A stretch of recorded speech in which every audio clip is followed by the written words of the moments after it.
Hi y'all, and welcome back for part 2 of the Proven Winners annuals I'm going to be trying for 2025. We're going to pick up right where we left off. I'm going to be trying 3 Proven Winners Caladiums this year in a arrangement from Proven Winners called Strawberry Stand, which is really beautiful. So it's the Scarlet Flame Caladium, which is a reddish color, White Wonder, which is a white and green, and a 𝗂𝗂 Violet, which is like a purple, pink, and green. And together they form this really nice arrangement that they've called Strawberry Stand. And I'm going to be putting that next to the fountain so they'll get morning sun.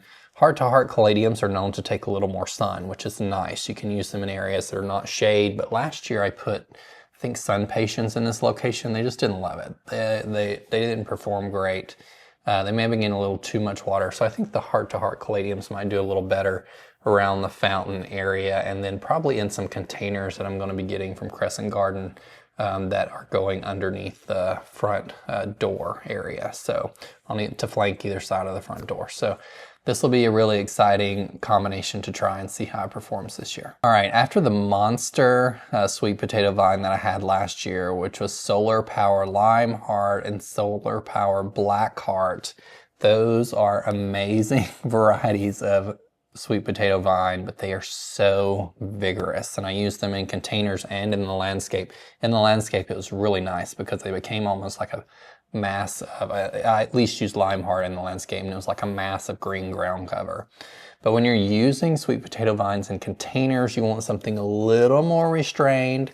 And so I'm going to be trying some Proven Winners varieties this year. One is called Midnight Lace, which is going to be the black potato vine that I like to pair with like Petunia Bordeaux. And then the second one is Sweet Caroline Sweetheart Lime. So really long name there.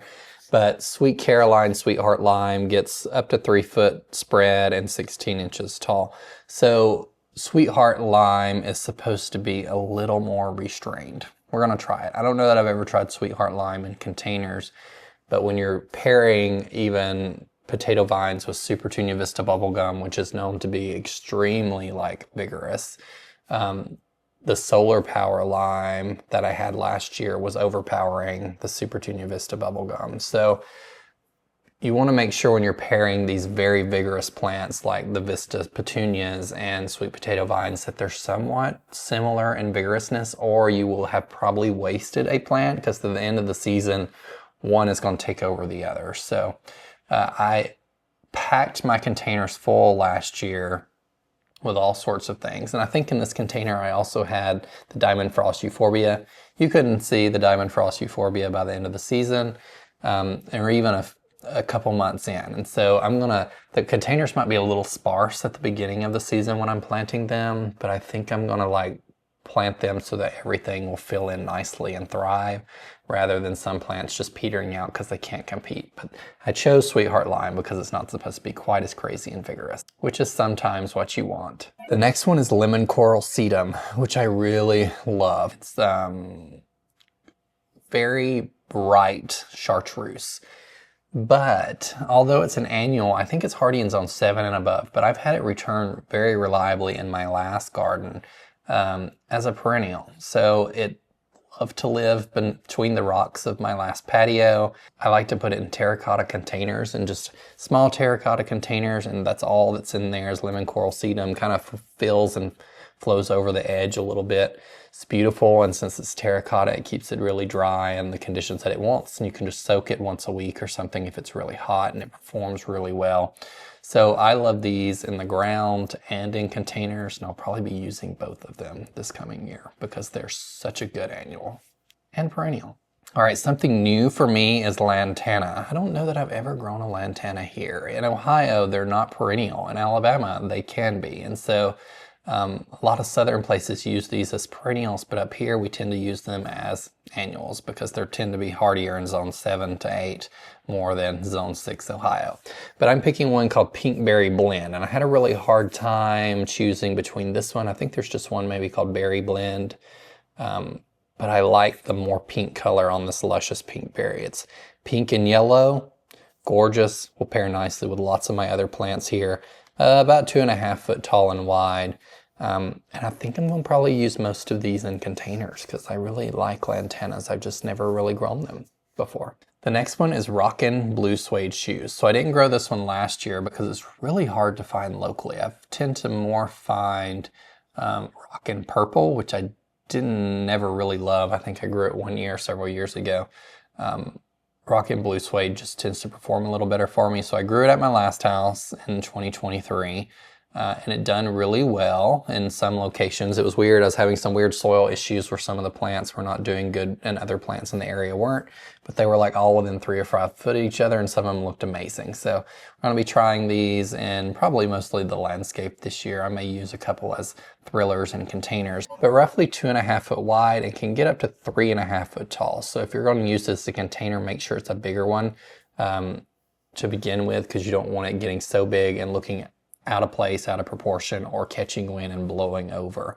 But great pollinator magnet, really beautiful blue, purplish flowers, part sun to sun conditions. The next one is Snow Princess Alyssum, and I've grown this one nearly every year that I've been planting annuals. Last year I used it almost exclusively in the ground, and it did really well and started petering out though when it got a little hot. So I think I'm gonna give it a little more shade conditions this next year, or put it in a location where it can get some type of protection for more of the day, because I think when it was so hot, even with irrigation, Alyssum is kind of a cooler season plant oftentimes, and sometimes it'll slow down in the summer, but I had it so close up to the sidewalk this year that I don't want it to necessarily be at the forefront if it's kind of petering out in July and August when a lot of other things are looking really great. So I pulled it out early this past year. If I had left it, it would have probably came back and looked perfectly fine in September and October when the weather started cooling down.